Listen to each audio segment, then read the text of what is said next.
굉장히 이제 복잡하죠, 사진이. 근데 우리가 요즘에 인공지능 공부하다 보면 첫 번째 층에서는 어떤 큰 윤곽선만 보고, 그 다음 층에서는 코, 입 같은 또 다른 층을 보고, 그러고 났더니 이제 색깔이 들어오고, 뭐 이런 딥 레이어라고 하는 층에 대한 연구들이 이루어졌는데, 이게 인간 시각 처리에서 하고 있는 거하고 너무나 유사합니다. 그러니까 전혀 없는 데서 새로운 게 나올 수 없다는 뜻이죠. 인간이 그동안에 우리가 어떻게 보는가에 대한 깊은 연구를, 우리 유전자 시대를 열었던 프란시스 크릭, 그 다음에 제임스 왓슨, 이런 분들이 DNA에 대한 거를 밝힌 다음에, 프란시스 크릭이란 분은 UC 샌디에고 대학에 가서 인간 시각에 대한 연구를 굉장히 많이 했죠. 그래서 그런 분들의 초석이 지금의 인공지능의 시대를 연 주역들이라고 우리가 또 얘기도 할 수가 있습니다. 요즘에 그 전기자동차 하면서 앨런 머스크 얘기 나올 때 자율주행 자동차의 핵심 부품이 GPU라는 거죠. 엔비디아의 그 회사에서 나온 그래픽 프로세스 유니트. 요즘에 그 게임하는 젊은 친구들은 이것의 성능을 알 거예요. 요즘은 뭐 가상화폐, 비트코인 채굴 한다고도 저 GPU 사러 가가지고 용산전자상가가 품귀 현상을 일으키잖아요. 그런데 우리가 이세돌 구단하고 했을 때 벌써 데미스 하사비스는 저 GPU를 도입을 해서 CPU는 한 1600개면 GPU가 72개인가 썼다고 합니다. 저게 뭘 하는 거냐면 바로 그래픽 영상 처리를 하는 핵심 반도체예요. 근데 왜 지금 이 시점에서 GPU 얘기를 하지? 그러면 우리가 앞으로 몇 년 후에 우리 개개인의 전체 유전자를 가지는 시대가 곧 올 겁니다. 그런 유전자 빅데이터를 분석하는데도 바로 이런 GPU가 들어가고 있어요. 이거는 수학에서 복잡한 행렬 계산을 담당해서 전담하는 반도체예요. 근데 이게 정말 그 인간의 시각에서 반복적으로 처리하는 거거든요.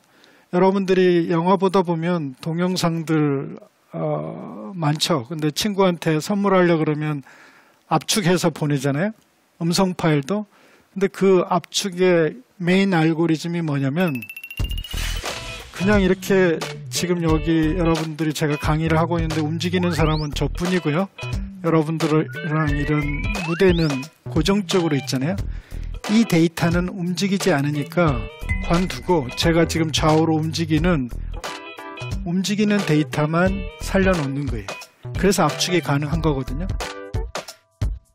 바로 이런 우리 시각 영역에서도 여러분들이 처음에 제가 볼 때 들어오는 빛의 농도나 여러분들의 움직임이나 여러 가지 게 있지만 점점 복잡한 위에는 추상화되거든요. 근데 계산량이 하부 구조일수록 많은 거예요. 그걸 담당하는 게 바로 이런 그래픽 프로세스 유니트거든요.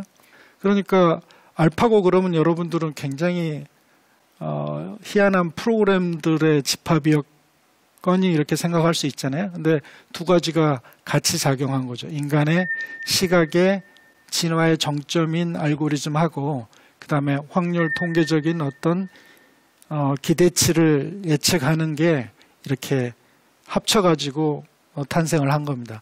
그러니까 알파고도 GPU 없었으면 힘들겠죠? 근데 요즘에 그 구글에서 텐서 프로세스 유니트라고 저런 이제 그래픽 프로세스 유니트하고 우리가 얘기하는 센트럴 프로세스 유니트가 이제 한 덩어리에 들어가 있는 인공지능 전용 반도체들이 나오기 시작하거든요. 참 무서운 시기예요. 그러니까 알파고 정도의 능력을 만드는데 이제 텐서플로우 프로세스 유니트는 한 4개 정도면 된다 그래요. 지금은 이제 점점 반도체가 확장이 되니까 발전하고 있고, 제가 이제 4차 산업혁명의 키워드를 빅데이터, 인공지능, 클라우드 컴퓨팅 이렇게 세 가지를 얘기를 했는데 갑자기 이상한 사진이 하나 나왔죠. 이거는 우리가 원의 면적을 구하는 방법이, 여러분들은 중고등학교 오시면서 파이 R 자승이라는 공식을 외우느라고 굉장히 고생을 하셨어요. 근데 파이 R 자승인데 여기 보면은 저 원의 반지름이 1cm고 높이가 1cm죠. 4등분 하면 한 변이 2cm, 그럼 곱하기 4죠. 2는 4. 그런데 어떤 무작위로 점을 찍어요. 저기다가 다트를 던진다고 생각을 하시면 그 다트의 수가 무한대로 증가를 하면은 3.141592에 수렴을 합니다. 그러니까 지금 제가 아까 얘기한 파이 R 자승은 그걸 해석하기라 그러거든요. 공식을 가지고 우리가 면적도 구하고 그래프를 구하는 방식이에요. 근데 제가 뒤에 얘기한 다트를 무한대로 던진다는 건 요즘에 컴퓨터를 이용한 수치 해석이라는 방법론이거든요. 그런데 이제는 파이 R 자승을 몰라도 컴퓨터가 워낙 빨라져서 빅데이터만 있으면 3.141591을 답을 주는 시대가 됐다는 거예요. 그러니까 이 한 장의 그림이 과거에 해석학이라는 수학의 엄청난 미적분학 이런 얘기를 다루던 분야가 지금은 컴퓨터를 이용한 수치 해석 분야가 떠오르고 있어요. 지금의 과거의 그 인간의 수학은 증명을 해야 되는데 증명을 하는 게 바로 이런 공식들을 맞고 틀리는 거를 증명하기 바빴는데요. 지금은 컴퓨터가 해주는 거예요. 그리고 증명 방법이 인간의 어떤 공식이 아닌 데이터만 넣으면 컴퓨터가 증명해주는 시대로 돌입하고 있다는 거죠.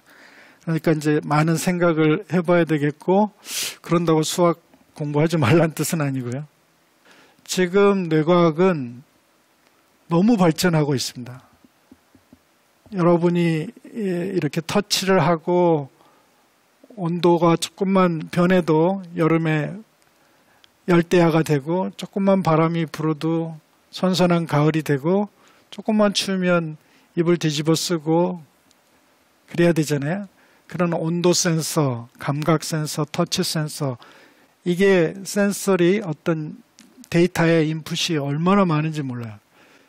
그게 요즘에 4차 산업혁명, 요즘에 얘기하는 IoT, 인터넷 오브 띵스, 여러분들 요즘 집에 냉장고가 말하잖아요.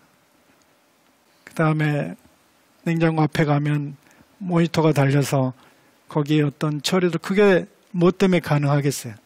전부 센서가 지금 당장 정보를 모아서 우리한테 알려주는 거죠.